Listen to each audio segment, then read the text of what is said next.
There we go. Hey everybody, welcome to episode of the Firefighters Chalkboard. I'm your host, Uncle Wayne. Tonight we got a special guest. We got BJ Breecher on here live from Firemanship Conference. BJ, how are you doing? Doing good. Doing real good, Wayne. It's nice to finally talk to you face to face. How you been? I've been doing good. Been doing real Good. good. Good. So tell everybody that's watching all about BJ. Well, I'm a 15 plus year veteran of the fire service. I started as a volunteer, got involved in the wildland things side of things from with the Wisconsin Department of Natural Resources.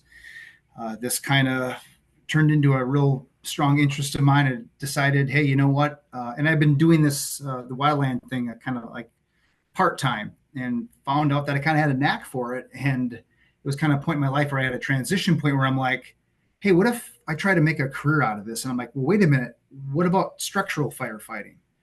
So it's a kind of a long story, but I'll keep it nice and short. It just kind of snowballed into where, I did a couple more seasons part time Hmm. with the state. Decided to get certified on the structural side of things at a Madison Area Technical College in Madison and Blackhawk Technical College down in Janesville. And during that time, I spent time as an inspector.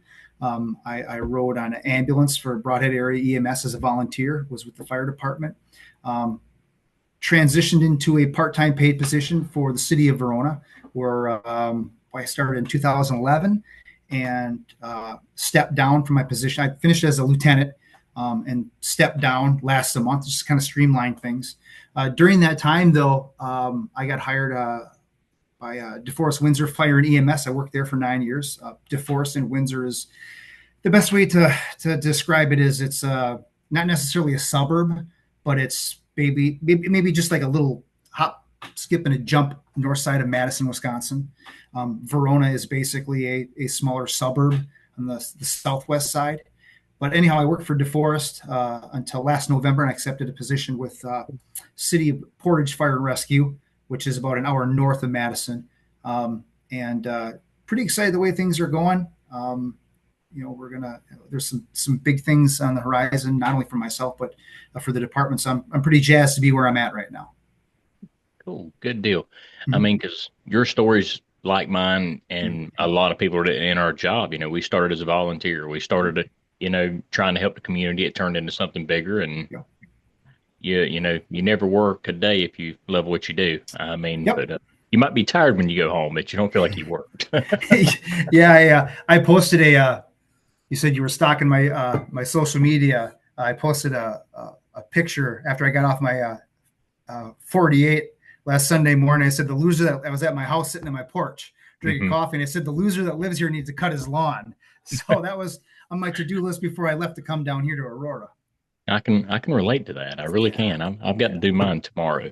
yeah. Um, but yeah, so when I was talking about trolling your Facebook earlier, I'm loving the wood axe. I mean, I've got one. Yeah. My boss, my very first boss, he's still my mentor to this day. He's Mhm. retired, but Yeah. he sent me 6 text messages back to back, some kind of article he had read somewhere. Yeah. He's always trying to drop nuggets on me, Hmm. and he always toted a wooden axe. He said Yeah. fiberglass, and there was no need for fiberglass. Sandpaper and linseed oil is all you ever need. No, I mean, but I'm still on a hunt for his axe because he Yeah. had a Iowa American with a wood handle, Okay. and that's something I'm still trying to find is that big Iowa 8 pound flat. I mean, Ah. I mean, Yeah. I maybe, am. maybe Yeah.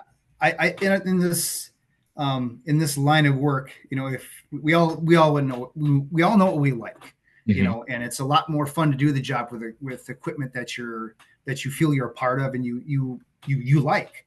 There Yeah, are guys out there that like New York hooks, and there's guys that would rather work with a Lockwood hook or pipe bowl, things like that. And with me, that axe was done for me. I don't know, about maybe 8 years ago by Sully from Sullivan Axe Works in Milwaukee. I stopped by and I said, "Hey, I want a wood handle, and I want you just to." I told him to, I went down in his basement, and he was showing me a couple axe heads, and they were kind of shinier ones, and I'm like, I want the like ugliest, most worked over, beat up one you could find. I looked around, I found something, and put it on there, and that's what I wanted. I want something that has some character. hmm. Never been a fan of shiny tools per se. But yeah, that's what I got. And then I got my I'm a pro bar guy, Yeah. so I got my pro bar too, and it's never let me down. So Yeah. We were pre-gaming, when I had my very first, when I got hired, my first job, I was riding an old E1 Hurricane, and okay. it actually had a true Hugh Halligan bar on it to start off with. Oh. And man, I used to keep that thing cleaned up and oiled Mhm. up, and then all of a sudden one day I come into work and it was gone. There was a brand new Pro Bar sitting there, so I guess Oh. somebody done a swap on it. I mean, Mm. No, I would have cried. Well, first I would have oh, been oh, pissed. I I would wasn't have been happy mad. about it. I mean, but Yeah. that was back in Yeah. the day of the whole, when you do your truck, is there a Halligan bar there? Yeah, there's Yeah. one here, but it's not that Hugh Halligan that was Yeah. there. I Yep. mean, my man's signature was in the forks of it. I mean, It's a thing. yeah, oh yeah. Yeah. And the sad Somebody's. thing is, there are people out there that don't know the difference Hmm. between, not that I love my pro bar, but Hmm. if someone came up to me and he was a legitimate Hugh Halligan bar, Hmm. like, hey, you want to swap? Yeah, you can take the axe while you're at it too. Yeah, hey, how much money you want to boot? I mean, Yeah. Yeah. Definitely. so let's Which, let's straight right out. Let's talk about it. I mean, yep. firemanship. I mean, you Mhm, got your shirt on, showing yep. you part of the family. I Yep. mean, so Yep. tell everybody around because a lot of people don't know about firemanship. Yeah. Let's talk about So the conference. I hope that I'm going to do Cody Trestrail justice here along with Jeff Bryant. But a number of years ago, firemanship was taking place in Portland. And with the advent of COVID and some politics and some things that took place, it was done for a while. Um, Lo and behold, 2 years ago, there was some rumblings that it was going to be coming back. So there's some online chatter about that. And all of a sudden, hey, it's coming to Aurora, Illinois. Me being from Wisconsin, it's right down the highway, more or less. Yeah. Excuse me. So I'm like, I know what I'm doing. I'm going. So first day of registration, I sign up and get all signed, get my money in and all that. Well, Jeff Bryant gets a hold of me. Jeff is with Aurora Fire, and, Hmm. and I've had the opportunity to kind of communicate with him and gone to some of the trainings and stuff like that. And he reached out to me. And he's like, "Hey, would you be interested in helping us out?" I'm like, "Yeah, no problem." And so kind of reeled me in, and he had me and a couple of other of my friends from Wisconsin get involved as being class site facilitators. So Hmm. basically, we have a list of things that we need. Like last year, I did with the ladders and irons guys from out Colorado. So obviously, you're going to need chainsaws. You're going to need hand tools for your pike poles, things like that. So it was my job to make sure that all those resources that were coming in, we get them all disseminated to all these different classes. And there's a lot of different. I forgot to sit down and actually count the number of classes, but where I'm at tomorrow, there'll be that roof ventilation class, and there'll also be Eric Wheaton's canned confidence class. So my buddy JD and I, he did the canned confidence class last year, and I did the roof class. We're just flip flopping this year, just Okay. kind of get a little bit more out of the experience. But the grand scheme of things, it came back, and there's a lot of Cody and Jeff and those folks have done a really good job to make it affordable. Hmm. They've definitely are extending themselves beyond, and I think it's really paid off really well. Last year being the first year putting it together, it was great. I had an absolute blast. So when time came around for vacation picks at my new gig, you better believe that this was one of the dates that I wanted to take one day off. And of course, Jeff reached back out to me. Absolutely, I already took time off for it. So more than happy to come down here. The way that the classes, the whole conference setup is the first 3 days are nothing but lecture. So you'll come in, and the nice thing about it is instead of having like your typical conference where you have like four people during the day, and typically how it works is you'll have two people and they talk for a block of like 2 hours, and you have Hmm. lunch, and then you have what they're doing is they're bringing the guys in and they're talking for maybe 30 to 45 minutes. Okay. So you're getting a lot of I like to call it your lecture reps, a lot of Yeah. different people coming in and trimming the fat and putting the good stuff in or as much as they can. And then we take a break. We do some raffles. We go out to the lobby. We get a beer. We talk smart to each other, and we walk back in and sit down. And they bring the next one up, and it's a lot of fun. You're getting a lot of different things. Very affordable. And then at the end of each day, they're having social events afterwards. Okay. So like block party going on downtown right now. The city of Aurora has been amazing. The mayor and the fire chief have been very supportive of what's going on. They got a whole area of block closed downtown right now. Throwing that block party. I was there last year. It was a lot of fun. Good food. The food trucks down here are amazing. Props to Strawberries Barbecue. Oh, that brisket. Oh, and mac and cheese. I don't eat stuff like that normally, but I made it an exception. Okay, and I'll blame it on Austin Beer from Minnesota, from Alexandria. But oh, so good. It was worth the extra running I had to do this morning. So There you go. but then Thursday rolls around and it's all hands on. Okay. So yeah, that's how that works. And there's multiple classes going on throughout the region of Aurora. So I tell anybody, I'm going to tell them right now, if you didn't go this year, make plans to go next year for sure. So Definitely, I have to look into that because it sounds like a really good time. I mean, we've got a little group chat, guys from different departments and stuff, and there's five of us, yep. and we all got together, and we're starting our very first micro conference this month, and so we're not going to be able to do any hands-on stuff right now because we're trying to build it up. Sure. And but we're going to have 6 speakers for an 8-hour day, and so it's just like hour and 20 minutes a piece. Run it through, let it be a working lunch. So if you we're going to have it catered that way, food's brought in for everybody. They can sit there and eat a sandwich while the next guy's running through, and we'll start from there. I mean, you gotta start somewhere, but the biggest thing of it is we only have one conference a year in our state, or say a really big one, the main state conference, and we're trying to plant some roots to actually have some different training starting. And I mean, all the big stuff starts small. I don't ever see it getting huge, but one day it very well may. We're hoping that we can get a big enough turnout to where we can justify maybe doing one in the winter or late fall, to where we can start doing some hot classes and stuff where it's not a heat index of 106 with 70% humidity. Sounds like you guys are having a great time. The pictures I've seen made me jealous. I mean, so let's talk about who's showing up, because this is something I'm really curious about, because my big project on my book and everything else is getting the young people truly involved the way we were. Get them hungry, get them in it. Are we seeing the younger people coming to these conferences? I'm going to say yes. I know, because I've been there myself, I know there's a boys' night out mentality, of course, that's there. And I don't mean that in a negative way. You want to go out the fellas, whatever. But there is some true thirst for firemanship out there. These are things,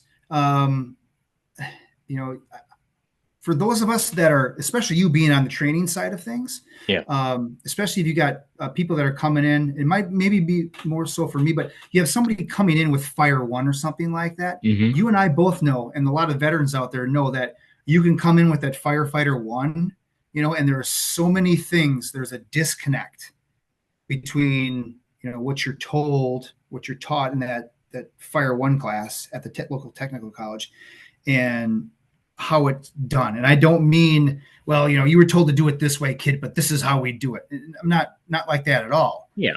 There's a practical application. It's something as simple as when you're doing search, Fire One, you were told stay on the wall and grab the ankle, where now don't grab my ankle. This is why, occupying space, covering more area, not swinging that tool around because you're going to hurt somebody, and it's use difficult. Your tool as an anchor. And use these things, because swinging that Halligan around, Halligan can't tell the difference between a rolled up sock on the ground and maybe a toddler's hand, whereas your hand can grab that and experience that. But I am seeing a nice influx of younger guys and gals that want to, what's this firemanship? I know that's what the conference is, but the craft of being a firefighter. What's this all about? And there is some there is a craft to what we do. Yes. It's a lot more than, well, all you gotta do is pull the line up to the door, charge the line, and just pull the line in and spray the wet stuff on the red stuff. I mean, that's the theory, that's the idea, but you and I both know, and everybody else knows, it's not like that at all. Yeah. And if we don't do some things on the training side to make them aware that people put stuff in front of doors, Mm-hmm. people take bedrooms and they turn them from one bedroom into two bed, things like that, real, the craftsmanship side of things. And they're here to absorb that stuff. Mm-hmm. And the other thing too with a lot of these conferences is, if you pay attention to the movers and shakers in the fire service, you have an opportunity after the class to sit down with these guys and pick their brains. Absolutely. And that is the amazing thing. I mean, when's the last time, and I'll just throw it out there, say you're big in music. When's the last time you went to a concert and saw your idol, and then when you were done with the concert, sat down and had a beer with them? Exactly. Yeah. That just doesn't happen to a lot of people, to a majority of people.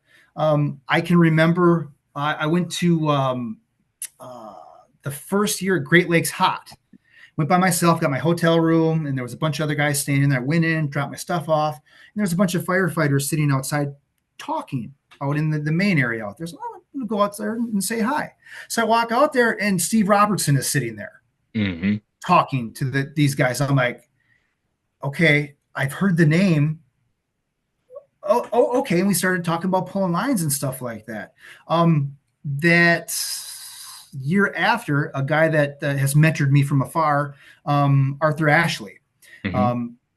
I signed up for that wasn't that. Regardless, he was there teaching. I had taken a class with him prior, but he remembered me, and we had chatted on and off. And when my class was over, when he was done teaching, my pickup truck was backed up to the back, and I was sitting on my tailgate. He sat down next to me and chatted. So that's the cool thing about these conferences. The networking. Absolutely. Yeah. And the relationships you build. I mean, Absolutely. It's just your hat says it Yeah. all, man. Yeah. It's okay to teach these young kids. Mhm. It's okay to be into the job. Yep. I mean, Yep. because like you say, it truly is a craft. It's something we Yep. truly need to study. Mhm. And you have to instill it if as instructors. Mhm. If I'm teaching a drill or a lecture or whatever I'm doing, if I can't teach it with a passion and they can read my Mhm. passion, Mhm. how are they going to fall in love with it if I don't love it and I'm Mhm. talking to them about it? I Yep. mean, I think that's one of the big things I try to Mhm. push a lot of times is Mhm. they can read through you if you're going through the motions or if you truly Mhm. love what you're teaching. Yep. There are some instructors out there that are extremely knowledgeable, but when they bring passion to what they do, that's the cherry on top. As an example, I good friends with Mike Torres, Mm-hmm. and he was doing his ladder thing today, and I'm sitting with the bunch of guys are sitting next to me, and he's got his energy and he's got his thing going, and he's going to talk about his ladders and telling everybody that he's going to use colorful language and whatever. I don't give a shit. And I lean over to the guys and I said, have you ever heard Mike talk before? And they're like, no. I'm like, oh, okay. Well, you're in for a treat. Mike brings so much passion, and it's funny. Like I talked before, we have things that we truly are passionate about, Mm-hmm. simple things. Mike's very passionate about ladders. Mm-hmm. You may say to yourself, well, I mean, how can you get excited about ladders? How can you gloss up a ladder class? Well, watch Mike Torres talk about ladders. Mm-hmm. He's entertaining, he's knowledgeable.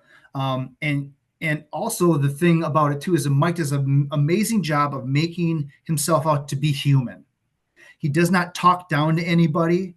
He didn't even stay on the stage, not to downgrade any of the other instructors that were there, but Sure. he didn't stay on the stage. He came out, walked around, and interacted with everybody. So there's that entertainment value there Mm-hmm. that is you can't put a price on it. And he's I consider him a good friend, a mentor, and it's just amazing to watch. And I'll throw another name out there to you, and then one is I've never had a chance to sit in one of his classes, but if Mm-hmm. I ever do, I'm just going to sit there just so I can listen and Mm-hmm. soak up what he's saying. Is Yep. Rob Ramirez. I mean, that guy's got so much energy and so much drive and Mhm. passion. I mean, it's just, I have had the honor of communicating with Rob on some written things. I'm kind of a written nerd. Um, I've had the opportunity to train under Rob. I've had the opportunity to have conversations with Rob. Here's another example. I'm walking in today after dropping some stuff off at one of the training sites, and there's somebody in front of me. And I'm like, oh, that's a pretty cool shirt. I've got that same shirt at home, mhm. NFPA offender. And as I'm walking around, I'm like, excuse me. And he goes, hey, bro, what's up? And I'm like, oh, Rob, hey, what's going on? Quick, hug. And he was going on in a moment, but I'm looking forward to catching up with him. Yeah, but the thing about Rob is that he's a very engaging speaker. He's very passionate about Mhm. what he talks about. And I love that he puts that, well, varsity is fuck. Do Yep, you want to be varsity or absolutely. JV? That's right. I think we all can understand that, but he puts that that athlete aspect that a lot of us can understand there and say, hey, listen, do you want to get on the field? Do you want to sit on the bench? Yep. Okay, if you're It's, going to get on the field, you need to know these things. And Rob is amazing, great speaker. Again, got to see him today. Anybody gets an opportunity to get involved in the Mayday mindset or anything he has to say, check it out, man. Definitely. yeah, I mean, I had him on here a couple of weeks ago, and Mhm. it was kind of like, I don't want to talk, man. You just Yeah, go ahead and I'll yeah. listen. I mean, it's Mhm. just, and And it the was thing just, about him too is he'll get on a topic and it's a floodgate of information. It's like, whoa, okay, can you go back to that? yeah, I'm trying to take notes, and Yeah, but he's and amazing. He truly is. I mean, and this, I'm enjoying this. I mean, because this is Mhm. something a little different. I mean, we're both talking about Mhm.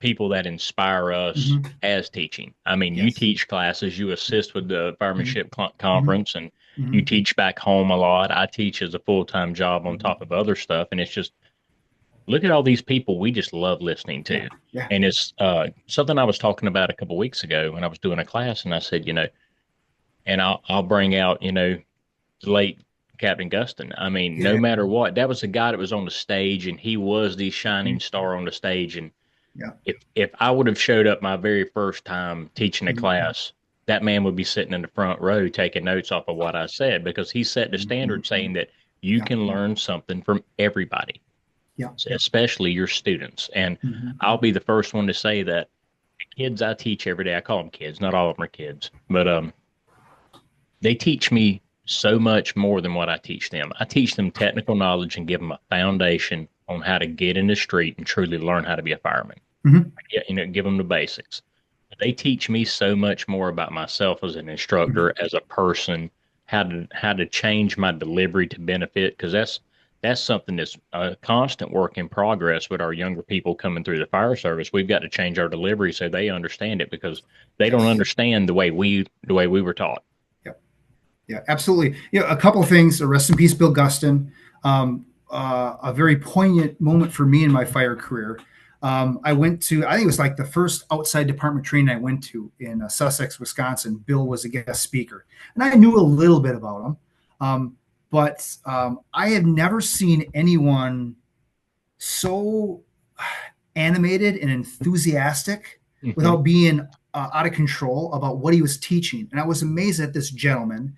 I think at the time he was 80, maybe early 70, somewhere in there. How he just, boom, just a ball of energy and knowledge. And he was uh, just almost childlike with that information that he was giving. But the cool part was I was with the Fools group, the Bruce City Fools at the time, and a number of us had gone to a local tavern to get something to eat for lunch. And Bill came with us, sat at the same table. So I just sat there like a fly on the wall. And again, just listening to him talk and interact with everybody was awesome. And I definitely will say that Bill Guston was one of those significant names that really pushed me in a particular direction in the Hmm. fire service. The next thing that I will say is that, yeah, everybody learns differently. Yep. And whether people like it or not, the young people that are coming into the fire service today don't have certain aptitudes that you and I had when we came into the fire service or just in general. I mean, I took auto mechanics class and shop classes Yep. in high school. So I had some requisite knowledge. I messed around with a snowmobile in the backyard. and found out accidentally how things work. Where a lot of these kids nowadays, they don't have, some do, Hmm. but a majority of them don't have dirty fingernails from grease and stuff like that. But they have this thing, and they have Exactly. access to a ton of knowledge. So while they may not have that information put into their head, bred into their head, for lack of a better term, they have access to that. Um, I was just training a coworker the other day, a younger guy, on the brush pump, the pump in the Hmm. back of our brush rig. Yeah. And the one thing working with cadets even too is that you can't take for granted that they understand how an internal combustion engine works. You can't say, so it goes in through the carburetor, and then they're like, well, what's a carburetor?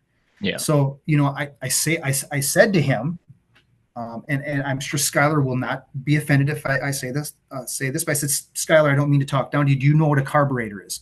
And he said, oh, I said, okay, no problem. That's why I'm here to teach. So I told him how the carburetor works. It mixes the air and the fuel together and puts it in a mixture, and the choke does this and that. And he's articulate and smart enough guy. He's like, oh, that makes sense. Hmm. And got him going in the direction of how to use that pump. Again, we have to be careful to assume that our new people don't know anything. They may not show up with that requisite knowledge, but they have the very strong capacity to learn. That's Yes. the good thing. The one thing I've noticed, and I'll bounce this off of you, Mm-hmm. like just like you say, they've got this, Mm-hmm. they've got it here, Yep. but their whole life they've been visual learners. Mm-hmm. Everything's been on a screen. Yep. So Yep. the biggest challenge we have as instructors is taking and remembering that we need to teach them in a Yeah. visual method so Yes. they learn how to put it to their hands. Mm-hmm. I mean, because look, doing the stuff they do with electronics and everything else, Mm-hmm. this old guy can't do. It takes me a Mm-hmm. minute. I mean, Mm-hmm. so we kind of do go hand in hand. I'll teach you how to do this. You Yeah. help me out do that. Yeah. But Yeah. we have to, and just like what you said a few minutes ago, that's why I'm here to teach. Mm-hmm. And dealing with the younger people we have coming through the fire service as instructors, we've got to learn to, we need to slow down Mm-hmm. because these guys, they want to do it. They want to Mm-hmm. do a good job. Yeah. They will work hard, but we have to spend a little more time putting it to their hands. Like Right. they didn't hold a flashlight for their dad when they were young. It's not their Yeah. fault. Yep. Yeah. But I Yeah. mean, it's fine. We'll Mm-hmm. teach them, but we've Mm-hmm. got to learn that we have to slow down and Mm-hmm. make sure they understand it. Mm-hmm. And two, we might have to take a little extra time in the class and add a couple extra days to make sure they've got the extra time to get those reps in. Mm-hmm. And I said it a couple weeks ago. I'll say it again. You know, when I was coming up in the fire service, one of the biggest things that was said to me was, "God give you two ears and one mouth, so Mm-hmm. open your ears and shut your mouth." Yeah. So I was talking to a guy one day, and he told me this, and I say it at every class I teach. I say, you know, as an instructor dealing with the generation we are now, we need to close our mouth and open our ears because Mm-hmm. this younger generation will tell you how they learn and Mm-hmm. what's the easiest way to Yeah. help them be successful. Yep. And that's something that, you know, I didn't do when I was younger because Mm-hmm. you don't say nothing to the captain. That guy's here to teach you. You just do what you're told. Mm-hmm. These younger kids, they don't have a problem laying the information out for you to help them be Yep. successful. We just have to Yep. take the time to listen to them. Right. And the caveat to that too is we have to also take the time to teach them. We can't assume. Yes. And here's an example. When you're putting that mentor, whether we like it or not, whether we are formally a mentor or not, we are, all of us that have been in the job for a while, we are mentors. We're always being watched. Hmm. Okay, good, bad, or otherwise. So make sure that you're worth watching, but also understand that if you are a mentor, do it. Yes. As an example, my part-time department that I left, we have interns, and any young people out there, you get the opportunity to become an intern at a fire station. That is the way to go, man. If I could do it over again, I had that opportunity, you better believe I would. But anyhow, we had a young guy on the crew, and the internship started in September, August, or something like that. Well, we're doing a truck check around January, and as I'm putting my stuff on the engine and starting to check, I look, and he's just kind of sitting there, and he's looking at the saw. I'm like, "You okay, man?" He goes, Yeah. So, what can you tell me about this? I go, this what? He goes, this saw. What can you tell me about this saw? And I'm like, well, I mean, like how to start it? He goes, yeah. And at first I'm like, okay, you've been an intern here since September. Yep. And I think that at first I was going to be like, dude, what? But I stopped for a second and I'm like, all right, I know who his mentor is. I know who his officer is. All right, chainsaw 101. You know, this is a chainsaw. The reason why I call it a chainsaw is there's a chain. There's where the bar oil goes. This is where the fuel goes. The fuel is 50 to 1. The oil that goes in the bar oil is not the same oil that you mix with the fuel, all those things. Yep. And after that, he was fine. But I mean, the onus falls on us to also be good mentors as well and not be lazy. Because if we run into a situation where someone fails or doesn't live up to what they should be, we have to stop for a second and look at ourselves. Absolutely. What hand did I have in that? That kid was out there and was staring at a chainsaw and had no clue how to use it. And if who knows, if I had not been walking by there and not noticed that, or he hadn't said anything, who knows? Later on in the day, we might find ourselves on a roof, and my lieutenant may say, hey, "BJ, take him up on the roof, and I want you to, do a 798 cut." And I go up there and I'm like, "Okay, kid, get after it." And he looks at me like, "Oh, that's not the time to have that situation take place." So it's really important for us as mentors to stay on top of our people and offer help when we can, so that it not only helps with their growth as a professional, but just for their own for our own sanity and for what takes place for the people we serve. Absolutely. And a lot of times I've noticed that they ask a lot of questions. Mm-hmm. And some people are like, oh, they're asking too many. Yeah. That's good. That's a good thing. Because what I Mm-hmm. have found out Yeah. is they ask because they want to hear what's in your head to make sure it validates with what they're thinking, because it's almost Yeah. like they're scared to say something wrong. They want to hear what you're Mm-hmm. explaining, and then Yeah. if it's what they're thinking, it clicked. Yeah. And if it's not, then they have a clear explanation from a senior person having an idea. Mm-hmm. So, and they, like I said, they don't have a problem asking questions, and they really are searching for mentors. And I Mm-hmm. think that's one of the problems we have. And I'm pretty sure it's everywhere, because Yeah. everything else, problem wise in the fire Mm-hmm. service, everybody deals with. Mm-hmm. But I see a lot of people that are not staying in the fire service very Mm-hmm. long are Yep. leaving Mm-hmm. because of a lack of good mentorship. Mm-hmm.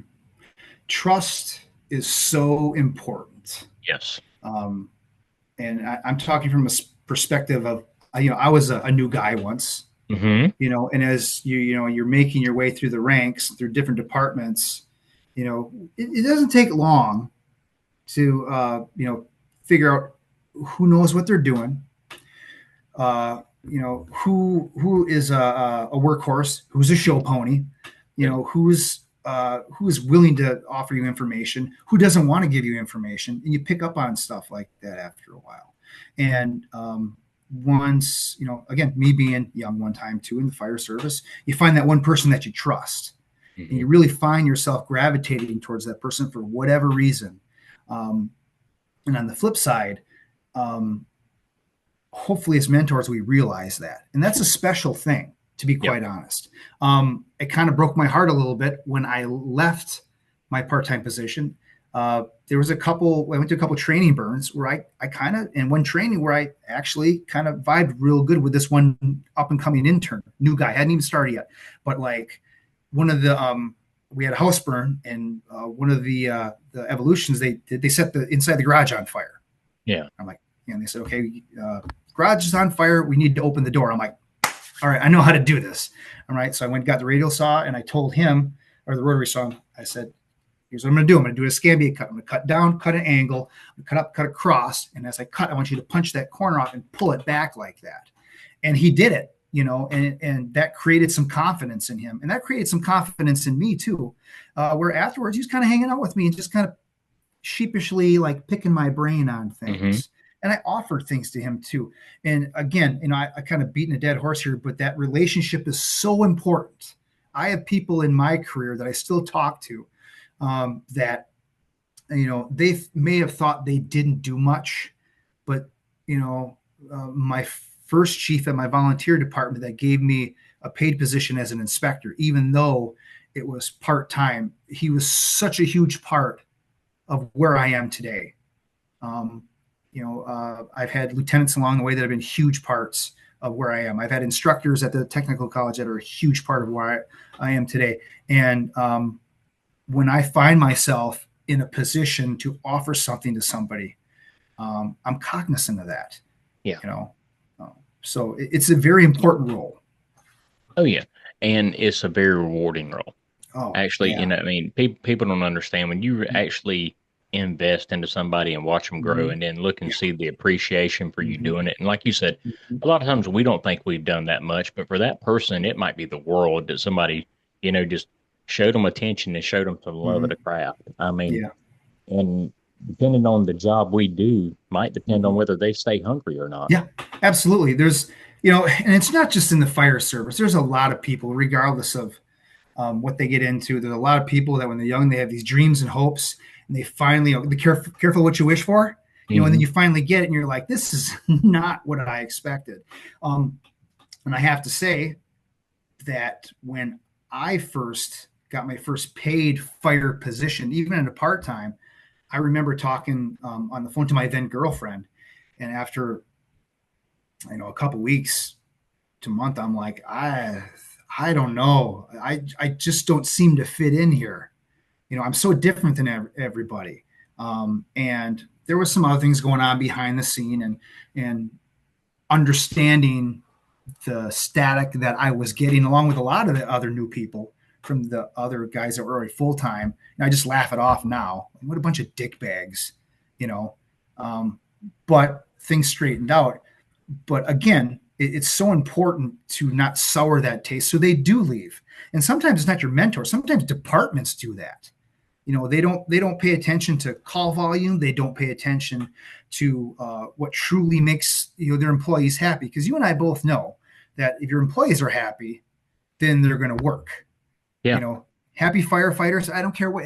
Happy street sweepers, they're going to do the work. Happy firefighters, I guarantee you, if they're happy, they will test hose. They won't bemoan the fact that they have to test hose. If they can do things that keep them comfortable, that keep them happy, okay, that make them feel valued, that bring them joy, they'll clean those toilets twice a day.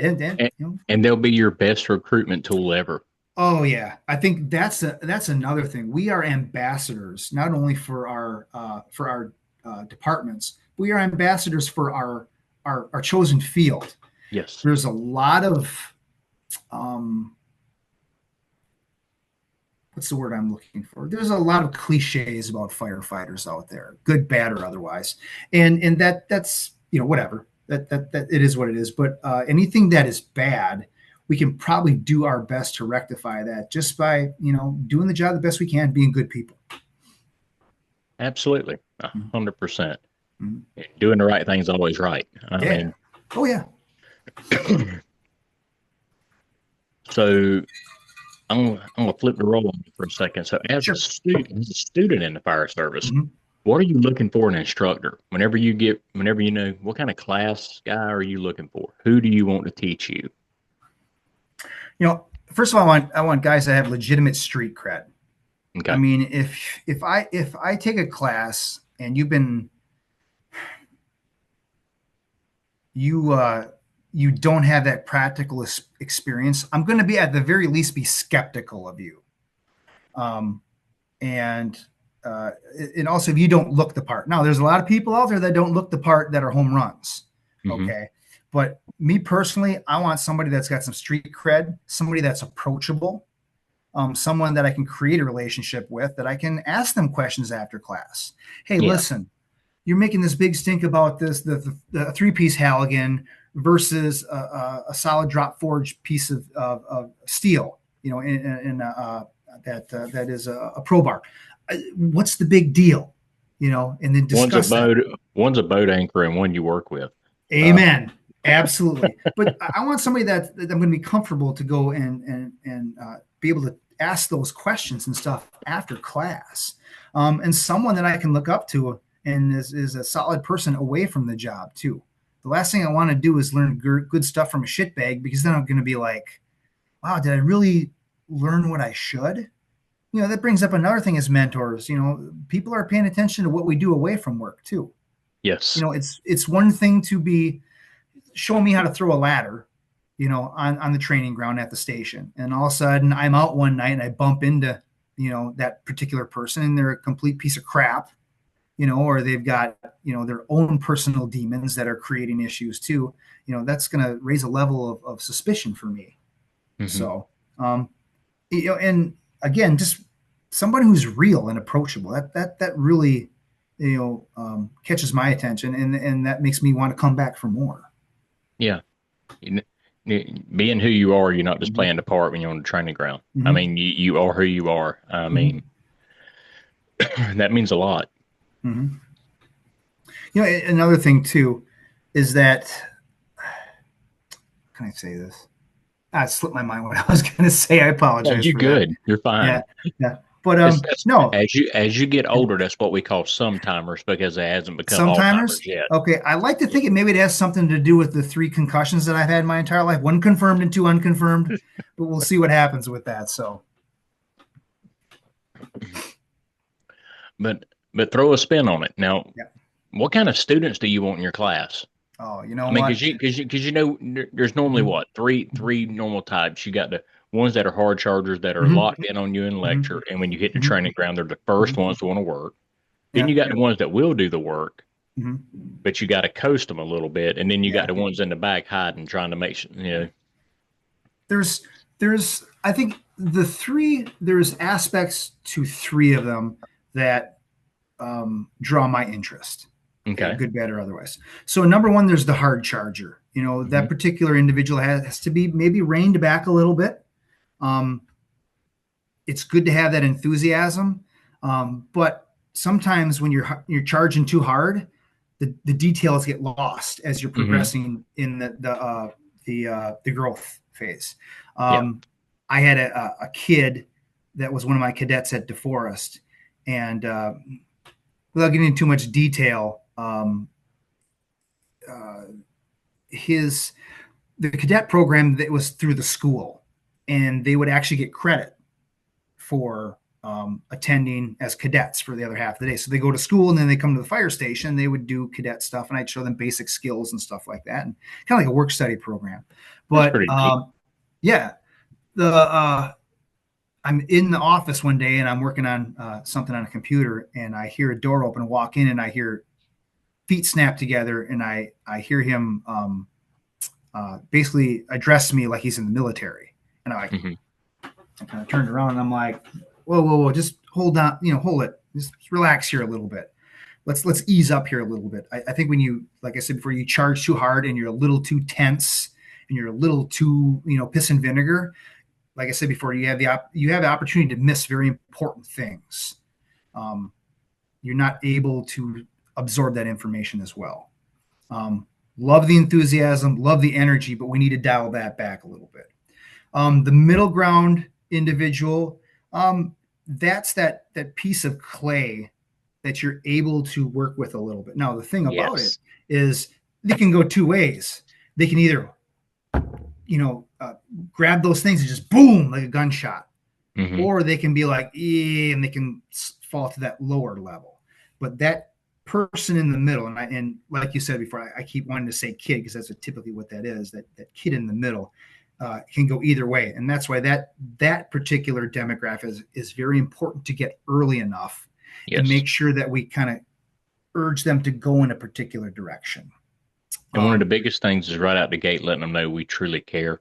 Yeah, yeah, absolutely. And that middle group may be tentative to even be there in the first place. So Yeah. again, when we talk about mentors, we don't want to we don't want to leave that bad taste in their mouth where after 2 weeks they're like, "This is not what I want to do. I should not be here. I don't want to be." You don't want to scare them off. Yeah. And then there's that lower tier for whatever reason. They may have a bad attitude. They just this wasn't what they wanted to do, but they're supposed to do it, or they just got bad habits. You know, they can be saved, but it might take a little bit more work to kind of get them pointed in the right direction.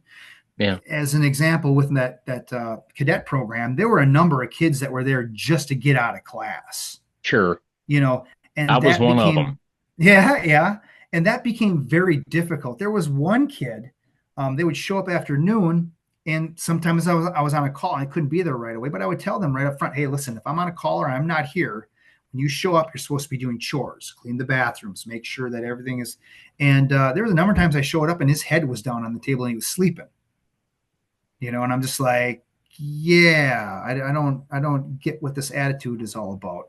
And the danger in that, and I've made it very apparent to these kids that, listen, what you're doing here is going to affect your grade. And for some of you, it's going to, because some of them wanted to move on and chase down fire careers. I told them, I said, I'm going to be one of your biggest fans, one of your biggest proponents, or I can make things difficult on you simply by someone contacting me and saying, hey, I noticed that this individual is a cadet of yours and wants to be an intern here. What can you tell me about this person? Well, hold on a second. And this is a true story. I get called in references and I'm like, yeah, so this kid like didn't show up for like 3 weeks while I was on part of it when I was on vacation. And we kept, the guy that took over for me kept attendance.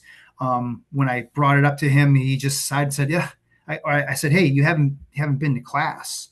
Like in the past 2 weeks, you've been here like 3 times. Yep. I said, okay, well, what's the reasoning? It's too busy. And I'm like, okay, that's not good. And the kid has the audacity to put me as a reference on an application. And the ironic thing is, I'm at my part-time department, and he put in an intern application at the department I work at. Wow. And my lieutenant looks at me, and I'm like, nope, nope. And then not too long after that, there was another department down the road that got a hold of me, and they knew I was working that day, and they called over to the station like, so BJ, tell me about this kid. And I said, well, and I actually got out my report card that I submitted to the school and read down the line. They're like, yep, that sounds about right, because the guy that called on him was also an instructor at the technical college where the cadets went twice a week. So, those kids, they can get better or they can get worse. You got to really pay attention to that group, and they're savable. Oh yeah. But in the same token, sometimes you can lead a horse to water, but they're not going to drink regardless. The one kid, he we had to go through the report cards with their advisor, and the kid had no idea there was a kitchen at the station. I'm like, how can you not know that there's a kitchen in the station? That makes no sense.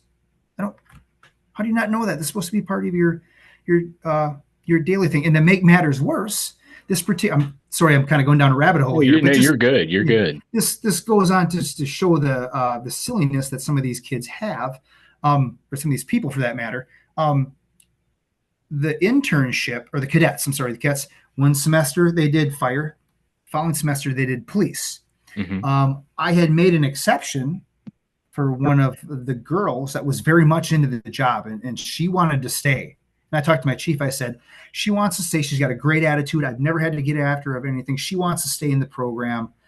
If she wants to stay here for another semester and do just fire the entire time, I have no problem with that. Chief's like, your call. But this other kid, second semester starts, and I get a phone call on my phone, and it's a message, and I knew it was coming. And he's like, hey, BJ, this is so-and-so. So I'm over here at the police department for the police cadet program, and I do not want to be in this. There must be some mistake, and I called him back. I said, there's no mistake. You've gone through your entire process here of not paying attention to anything. You mean to tell me that you didn't know that you were going from fire to police? Well, he also didn't know that there wasn't a kitchen at the station too, which again blows my mind. At the one he cleaned up. Show you. Yeah. So I don't know, man. I'll be honest with you. The kid was a box of rocks to begin with, calling it what it is. But yeah. I digress. That lower tier, there you can save them, but you got to get on them. And sometimes you have to push them a little bit harder. They may not like you, but hopefully, if you get them to the next level, they can see why, and hopefully you'll you can feel good about that, and they can be better for it. I like what you said right there because I seen it on social media earlier. I don't Mm-hmm. remember exactly where I seen it, but Mm-hmm. it said one of the greatest forms of love Mm-hmm. is giving pressure. Yep. I seen it. Yep. I don't know exactly where I Mm-hmm. seen it at, but I seen it Um. earlier today, Mm-hmm. and that clicks a Mm-hmm. lot right there. Well, One of the greatest forms of love is pressure. yeah. Rob Ramirez, one of my favorite sayings. There's our guy here again. A boot in the ass and a pat in the back need to come from the same place. Yeah. And I've even later on in my career, I've been in that position where my lieutenant would get on my case about something, and in one instance, I'm like, oh, and it's not that I'm getting yelled at. It's not that he's Mhm. being hard on me. It's that I let him down. And he knows that I'm capable of much more than that. Yeah. And I just don't want to, especially him, would not want to let him down. And for him to lay into me like that, number one, I had it coming. If I had it coming, I had it coming. But also get better fast, stuff like that. Because just like you saying, there is the molding. Mm-hmm. We can mold them, but they have to Mm-hmm. know that we're willing to do it. And sometimes it takes that extra motivation to get them Sure, going. And sure. I'm digging hard as I can. I'm going to find this because it Mm-hmm. was on some fire department page, and Yeah. it was talking about one of the greatest forms of love Mm-hmm. was giving pressure. And Mm-hmm. how many times have we had people put some pressure up against us to actually Mm-hmm. make us do better? Because a lot of times that mentor, that person Mm-hmm. that's leading us, Mm-hmm. sees something in us we don't see in ourselves. Right. Well, there's the old adage, pressure is a privilege. Yes. Not everybody gets certain opportunities. Okay. If you've been bestowed a very difficult task, more often than not, it's because that individual that gives you that task believes in you that you can do it. Ah, You know? okay. Found it. It's Hmm. from Back of the Bay. Okay. Uh, Yeah. yeah. Great site. Okay. So, yeah. So I'm Hmm. going to throw this out because it goes so good with what we were just talking about. Hmm. It says, if it's somebody pushing you when you want to quit, Hmm. calling you out when you're slacking, it's Hmm. somebody holding you to the standard Hmm. when you get Yep. uncomfortable. Hmm. They see what you're truly capable of and refuse to let you settle for less. Hmm. Coddling doesn't build greatness, pressure does. Yep. Hmm. That is what we spent the last Yep. 20 minutes talking about. And Sure. Yep. so guys, if you haven't been on there yet, get on Facebook and look up Yeah. Back of the Bay. I mean, it is a Back of the great, Bay is a great good site. page. A Yep. lot of good information. Yep. And they I think keep throwing truth nuggets all the yeah. time. I'm a football guy, so there's a lot of things that I remember from certain coaches and players that have said throughout the years, and it's almost cliche, if not customary, to talk about Vince Lombardi and Jerry Kramer, one of the very famous Jerry Kramer, author, Hall of Fame lineman, all that.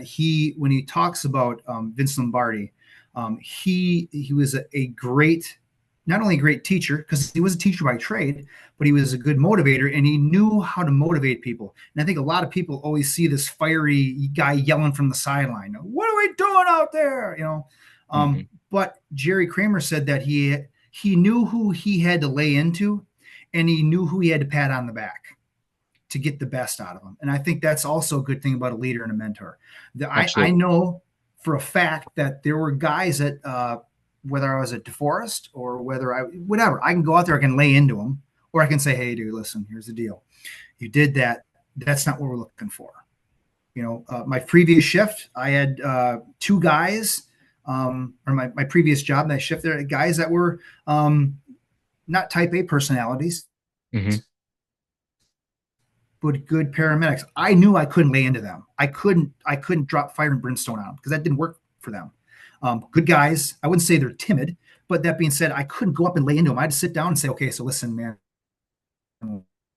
we pull this hose.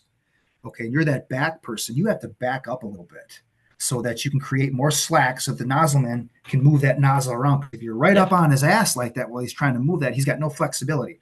Also, let's keep our hands off of the pistol grip, okay? Because it's not working for us. Put an Allen wrench in it and get rid of it. Uh, Yeah, yeah, hacksaw, whatever. Whatever, grinding Mm-hmm. wheel, it don't matter. Yep. Yeah, Mm-hmm. I'll throw another good coach at you. Sure. John Wooden. Oh yeah, I yeah. mean, because you know, He what was and the something about I something. got you. I Go got you. ahead. Yeah. So in my recruit class, right before, at the very beginning of Mhm. class, I played the commencement speech from California Maritime, and it's Okay. from Dr. Rick Rigsby, and he gives the speech about Mhm. lessons learned from a third grade dropout. Okay. So at the very end, he talked about Coach Wooden, and Mhm. he said that with all those national championships, Mhm. in the middle of the day, you could go in there, and he was pushing a broom on his own gym floor. So, with all those trophies, his calling wasn't to coach, his calling was to make an impact and coach people. So he set the examples by sweeping his own gym floor. When this man's got so many national championships, look at what he's doing. And he used the analogy of is if you want to make an impact on people, find your broom. And that speaks. That's huge. I mean, it's deep. That's humility in that. Yeah, Talk about the not being afraid to do the dirty work. absolutely. Sure, you can stand up in front of a podium and talk about your championships, talk about the game you won and how amazing the team was and all that. But and that's with any success. People Hmm. don't see the things that happen behind the curtain, behind the hoopla. Yeah, For the most accomplished firefighter that's out there, we'll use that as an example. They don't see the hours of doing the most basic things, the failures, the stop and start, all those things up to that particular point. I think yeah, that equates to that. yeah, absolutely. It's taking the small, simple, basic steps and rolling with it because we do a lot of different things, but the people that do things really well are really good at the basics because everything else builds off of it. Yeah, I mean, because if you can't rip the line off a yeah, truck, I mean, what's the old saying? So mhm. goes the first line, goes the fire. I mean, Right, exactly. One thing that I like to use is General Mattis: be brilliant in the basics. oh yes, They all build on stuff like that. Um, we talk about improving on certain things, fancy knots, fancy this, fancy that.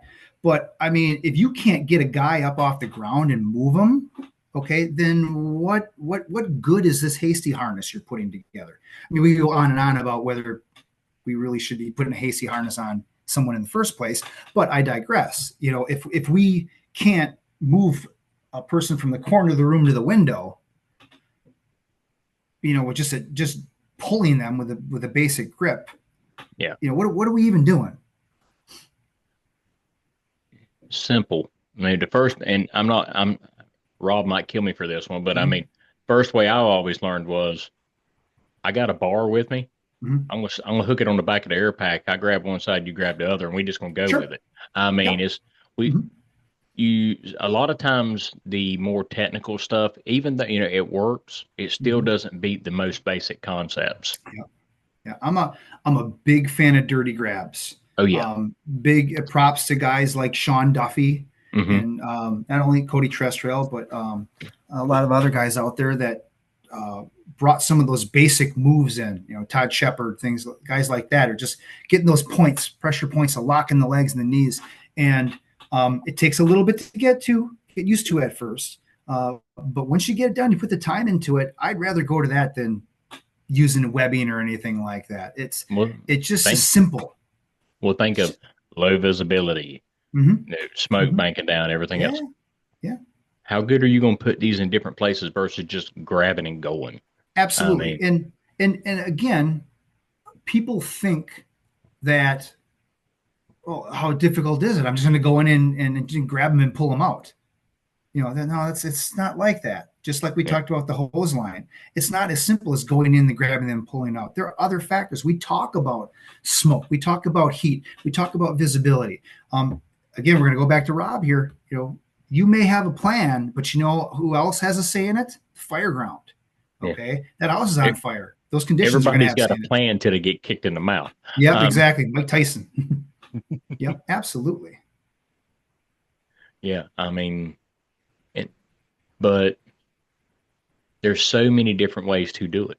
Mhm. Like you talking about a hasty harness, Yep. and that's one of the biggest challenges I see as an instructor right now with, we were talking about the phones earlier. With this Mhm. is Mhm. trying to talk to your students Mhm. and have them validate what you're saying because they've got so much information. They don't know what to listen to. They want to listen to Mhm. their instructor sometimes, but one of Mhm. the biggest problems we've got is there's 5,000 other people trying to say the same thing a Mhm. different way. And they're Mhm. like, Mhm. which way do I go? Well, you've got to there again. We are very blessed in the fire service right now. I'm Yes. sure we're not the only field that is blessed. We have access to so much information. Not only do we have access to the information, but there are so many people out there offering information to us. Mm-hmm. Some are really good information, some, and some are just bullshit.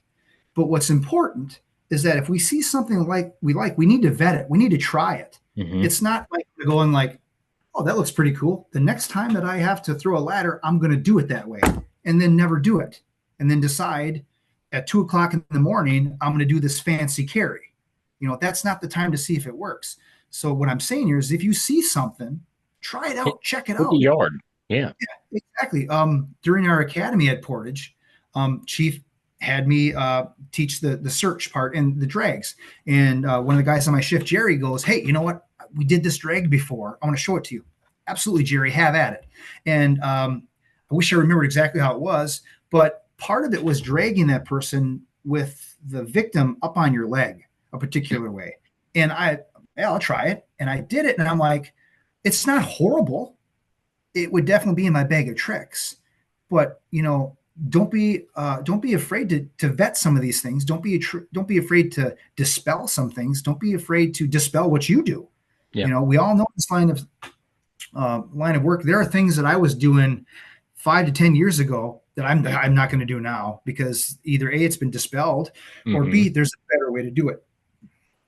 And there is some things that we started years and years ago that are now making a research, and Yeah, they've circled back. I yeah. mean, but yeah, just the being able to vet it, and that's the hardest thing is trying to tell Hmm. a lot of our students, hey, Hmm. not saying it's bad Yeah, information, yeah. please, because if they're looking at BJ on something, and hey, Hmm. there's some instructors in the world that'll be like, if I don't tell you, don't pay it any. Hmm. There's like you say, there's tons of good information, Hmm. but it's trying to teach them the offer of vetting it. Hmm. Or if you come up with something, let's go play with it and see how it Hmm. works. Let you make the decision because I'm a little guy. I'm not big Hmm. at all. I Yeah. got little T-Rex arms and not much of a torso. Yeah. Um, so a high shoulder carry really Hmm. sucks for me. Yeah. But I found a way to modify it that works Hmm. for me. I watched a Hmm. guy do it, and he kind of does a modified high shoulder to where Hmm. it's this way, and he Yep. just holds it and goes. Okay. All right. And but when you go to throw it, I Hmm. don't have to turn nothing. I'm just Yep. slammed up, ready to go to work. Hmm. On top of that, I Yep. can't. I'm not saying I can't, but Hmm. it's not fun to try to tow the 24 and a 14 together. Yeah. Yeah. It's a challenge. So There are two things. I'm sorry. Go ahead. no, 'cause little guys like me, we just drag them across the yard. Yeah. And I that's the mean, thing. yeah. That's the thing. There's nothing wrong with that. There's two things we talk about: vetting things that people call cowboy tactics or Hmm. whatever. Number one is throwing a ladder solo, throwing a 24, throwing a 28. Hell, if you got balls, and you throw a 35. Um, um, and not only that, but running with a ladder. I Yes. mean, my previous department, people's eyes were falling out of their head when I was trucking across the front lawn with a 24 over my shoulder. Oh my Hmm. God, what is he doing? That's dangerous. Well, of course it's dangerous if you never do it. And at my part-time department, that was Wednesday. Yeah. That was ladder truck day. So all the ladders were pulled off. We threw them. We ran around the building. And a lot of these things that people are doing, and I use myself as an example, it's nothing for me to throw a 24 on my ladder or on my shoulder and run with it and throw it up against a building. And there are people out there that look at that and go, I don't know why you're so concerned about this. This is what I do, but there's a broad population that, because it's not in a technical college, it's this black magic voodoo fire bullshit that you shouldn't do because it's dangerous. Another Okay. thing I'll throw as an example is I Ninja Turtle my Halligan. I slide it through my back, I do through too. the pack. Always have. Yep. Always And have. at first I was kind of hesitant. I'm like, I don't know. What if I fall and hit my head? It's going to happen. I might trip while I'm walking with the hose bundle and twist my ankle. But anyhow, it took a little practice. People are like, "Is that easy?" We did a house burn in Middleton like 8 years ago, and there was a Chicago firefighter that was helping with the burn. That was a friend with someone in Middleton, and he saw me do that. And he goes, "Does that really work?" And I'm like, "Yeah." He goes, "How difficult is it to get out?" And after a while, you put your hand, push, pull, push, pull, push, pull, and he's like, "Wow." And I made it work for me. I'm A not lot saying better that it than would work for stabbing it in you. the wall and having to wait to come back and get it later. I mean, Well, somebody in this room may have done that on a prior incident or two, but I know where it is. But that being said, I've learned to work with it, and it works for mhm. me. And I'm not saying it works for you, but what I will say is, when I teach, give it a shot. If it I works, learned it from great. a guy from PG County. I Okay. mean, and he Hmm. and he done it. I'm like, I asked the same Hmm. thing. I was worried. He's like, once you Hmm. get used to it, Yeah. you'll do Oh, it every yeah. time. It's nothing. I think Nick Ledeen called it ninja turtling. You know, cowabunga. Have Yeah. fun with it that way. But yeah, I mean, there are so many things out there that seem off the wall. But if you vet it and it works for you, and the chief doesn't get too much heartburn over it, have at it. Well, it's like you were talking about with the ladder. Is it running or is it moving with a purpose? There is a difference, and I Yeah. tell people that it's another thing. I run on the fire ground. Now, the caveat to that is I'm not running for a CO alarm. Hmm. I'm not running for a lift assist. Okay. So let's be very transparent about that. But I guarantee you, if your house is on fire, even if I don't know there's anybody in there, I'm going to move my ass. I know for a fact that there's one woman in my previous area of response that told me verbatim, my house is on fire or my kids are inside. Your ass better be getting off that engine and moving, Hmm. and I think there's a lot of people that feel that way, Oh but yeah. no, fire going, oh, that's dangerous. Oh, but you want me to go in that building There that's on you go. fire, right? Yeah. What does Mrs. Smith on the second floor say when you got to be asked that room? Does she Oh want you yeah. walking to her, or does she want you assholes and Mm-hmm. elbows? Yep, I mean, exactly. Yep. it's and it's. I think that's not a culture change, but it's where some of that is lost and is slowly starting to come back. I see, Mm-hmm. because you remember 10 years ago, everything was crazy safety culture, safety, Yep. safety, safety, safety. Mm-hmm. I'm not saying safety's bad. We need to have Mm-hmm. safe practices and make sure Yes. everybody's not hurt and stuff like that. But Mm-hmm. I'm starting to see that shift backward, and I hate the term aggressive. Mm-hmm. I don't. Aggressive is what a dog is when he's growling at you. Right. Right. This is people actually going back to doing the job of a fireman. Right. It's funny. I'm working on a class right now called Aggression in the Fire Service. And one of the things I talk about in the class is let's remove aggressive. It's not aggressive, it's firemanship. That's what you're Mm-hmm. supposed to be do. It's like Yep. wet water. Well, no, no, no, no. The water is already wet. We don't have to make it wet. Yep. Okay. This is aggression. We are firefighters. Fight. Fight is synonymous with aggression. Mm-hmm. I think of the drawing Paul Combs done a couple months ago, and it had two old instructors and had like the sign where you go in the door at FDIC or one of the conventions, and it said basket weaving, and then all of a sudden in red ink it said aggressive across it. He Aggressive. said, "What a Yeah. great idea! We filled the room." Yeah, I I, mean, I think I talk in the class too about aggression almost being like an advertisement ploy. yeah. You can go throw ladders. You can take a class, learn how to throw ladders, but you should take aggressive ladder throwing instead. Who was it I was talking to? Somebody on the show a couple weeks ago. I think it was Ian Schulte from Okay. Pooler, Yep. Georgia, and Like that guy with him yeah, before. Good dude. love Ian. He's like he said, it's a marketing scheme across the country. Yeah, Just let's go absolutely. back and say what it is. It's Yeah. firemanship. It's doing the It's job and it's learning the craft. it's trying to make something. Remember, like when everything was tactical, Yes. tactical. That's what that is. Yeah. Tactical ladders. Yeah. but like I say, it's a mindset, and it's changing. I mean, it's coming back to where Mhm. people are truly, we'll say aggressive for the Yeah. argument's sake, Right. Yeah. but they are getting a more aggressive nature to doing their job. It's actually people are getting grit back in them. They're starting to earn Yeah. their salt. Yeah. Yeah. I think definitely grit. I remember I had a buddy of mine when I was trying to work my way into a career position. And he had said to me, we're out hunting one day, we're talking about it. And he says, people forget that this is a blue collar job. Right. We can try and make this prim and proper. It's a great example. My chief at Portage, and I love him to death. I'm happy to be working for him. He wants us to wear polos. Okay. And I'm just like, you know what, chief, you want me to do that? That's fine. But I'm a t-shirt hoodie guy. I'm a dirtball. Yeah. This is blue collar gig, and I get it. He wants me to wear the polo. I will honor that. But to get back to the conversation, this is still a blue collar job. Hmm. This is still a job where we're going to get dirt on us.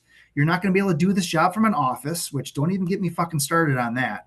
Uh, but you're not going to be able to do this job from an office. You're not going to be able to sit in an office and put your booger hooks in the keyboard and never train. And all of a sudden the tone's dropping. Oh, you're going to put your gear on. You're going to jump in the front seat and tell me how to do my job. No, no, no, no, no, no, no, no, no. Do me a favor. Go stand on the curb over there. Here's your clipboard. All right. I'm going to go put that fire out. All right. I'll let you know how the progress is. All right. This job is assertive. It's for type A personalities. And even if you're not type A personality, this job is for doers, problem solvers, There you go. not for people who sit in an office all day, count beans, and say, "Well, it shows here that I can't even pull counting beans and just looking at bits of information and saying that, like Chicago fire. We're going to fight all fires, from the outside, and we're not going to go in on that whole rigmarole. Okay, cool. I'll spray water from the outside for 30 Yeah, seconds, knock it down, we're going exactly. in. Yeah, exactly. But this job needs Check to the be done. box. Exactly. This job needs to be done by people that are gritty, that are motivated, that are rough and tumble, and that are thinking There you firefighters go. too. We There you don't we go. don't need we don't need um you know we don't need the quintessential truckie dragging his knuckles across the front yard running with a hook in his hand. We also need to be able to read what's going on. So we have to have a balance of both. We need to be thinkers. We need to read the scene. We need to collect information. We need to process. We need to have experience. We need to have tactical wisdom. We need to be craftsmen. But above all, it's still a blue collar job. Oh yeah. And like I was talking about it a couple of weeks ago, and actually a part of him from the book I wrote and stuff. And it was like with the younger generation we're teaching, they if we teach them why, Mhm. they got to do it first. They understand the how so much better, Yeah, and yeah, and from the beginning we're mhm, teaching them to be a thinking fireman instead of yeah, somebody just doing what they're told. Because mhm, when they understand the why, they got the right. full dynamics of, Mhm. and then they're able to put their hands to it. Yeah, I think we don't want robots No, because when we they had robots a long time ago. yeah, We don't need those absolutely, yeah. anymore. And unfortunately, robots are starting to come back around with AI and ChatGPT or whatever. But that being said, um, when you understand the why, that Hmm. makes all the peripheral stuff come together. Yep. When you understand the very fabric of a process of pumping. Hey, listen, the idea behind the pump is you got water going around in a circle. Okay, that's basically what's going on. It goes from the pump in the tank back and pump around, and all those things. But when you understand the very fabric of what's going on, it makes all the other things that we learn about that much better. It's like Legos, man. Oh yeah. Where you had the difference between a pump operator and a lever puller. I mean, Yeah, some yeah, absolutely. Yeah, yeah, absolutely. Yep. yeah. Like the easiest way to teach pumps is to tear the panel off the side of it and actually show them a pump Mm-hmm. and what it does. Yep. I mean, That's in my experience, before actually sinking my teeth into the whole operator side of things. I mean, class, we had a pump cut in half. hmm. And after that, it was kind of put away. And of course, that pump is hidden behind the doghouse, and you never see the inside the panel and all that. But yeah, once you understand the ins and outs of where things are going and how it's going, it makes it that much easier to digest and understand. Yeah. I tell a lot of guys too that have no interest in being a pump operator. which is fine. Get certified as a pump operator because you understand what's going on behind you Yes. and what happens for it to get to the nozzle. Where you respect it a little more. Yeah, yeah. So, BJ, you got the chalkboard. Yep. Write your message for everybody to see it. There's a lot of different directions I could take this. Go ahead. Especially with having. I'm just going to sit here and take notes. You go ahead. Yeah, this was so much input that's been flying over the past couple of days. And what I can say about training is this: training is the very lifeblood of what we do. And you can take a lot of things away from a firefighter, and it may not affect them. They're still going to want to do their job. Mm-hmm. But if you take training away from them, that is going to impact the kind of firefighter they are. You can take my boots away from me. You can take my helmet away from me. You might even take my mask away from me. I'm still going to try and put that fire out. I'm still going to try and do that search. But if you take my training away from me, I'll be very one-dimensional. For someone like me who really enjoys training, whether it's doing the same thing that we've been doing for the past year, but putting in this sets and reps, which is another thing. Reps are king, man. Yep. Reps are king. It's one thing that drove me nuts about my prior department, and I have no problem saying this, is we would do one topic for training and then we wouldn't touch it again.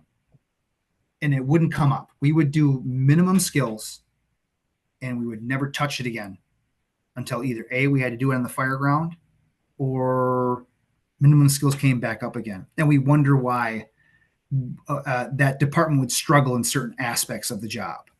We need to not only do it at a very basic level, but we also need to introduce stress to it. We need to throw ladders in a parking lot, and then what we have to do is we need to throw ladders over a car in a parking lot to a window. Maybe we have to throw a ladder up to a window that has wires over it.